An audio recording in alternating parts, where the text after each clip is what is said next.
إن الحمد لله وصلي وسلم على نبينا مصطفى محمد صلى الله عليه وسلم وعلى آله وصحبه أجمعين أما بعد أعوذ بالله من الشيطان الرجيم بسم الله الرحمن الرحيم സൂറ അൽ അംബിയ 21 22 23 വചനങ്ങൾ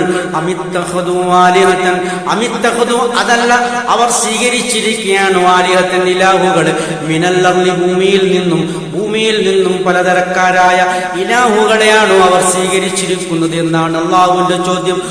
അവർ തന്നെ സ്വയം ഉയർത്തെഴുന്നേൽപ്പിക്കപ്പെടുന്നവരുമാകുന്നു. സ്വയം ഉയർത്തെഴുന്നേൽപ്പിക്കപ്പെടുന്ന ഇലാഹുകളെയാണോ ഇവർ സ്വീകരിച്ചിരിക്കുന്നത് എന്നാണ് അല്ലാഹുവിന്റെ ചോദ്യം. ലൗകാന ഫീഹിമ ആ ആകാശങ്ങളും ഭൂമിയും അവ രണ്ടും ലൗകാന അതാകുകയാണെങ്കിൽ ആലിഹത്തൻ വല്ല ഇലാഹും ആ ആകാശങ്ങളിലും ഭൂമിയിലും ആലിഹത്തൻ വല്ല ഇലാഹും ഉണ്ടാകുകയാണെങ്കിൽ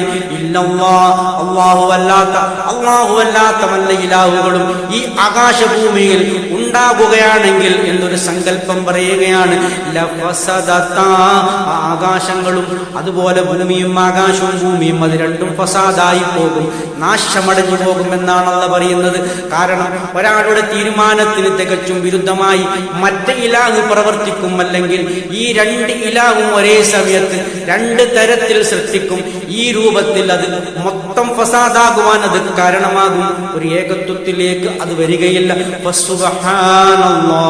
അപ്പോൾ അല്ലാഹു എത്ര പരിശുദ്ധനാണ്, ഈ ജൽപ്പനങ്ങളിൽ നിന്നെല്ലാം അല്ലാഹു എത്ര പരിശുദ്ധനാണ് എന്നാണ് ആ പറഞ്ഞതിന്റെ പൊരുൾ.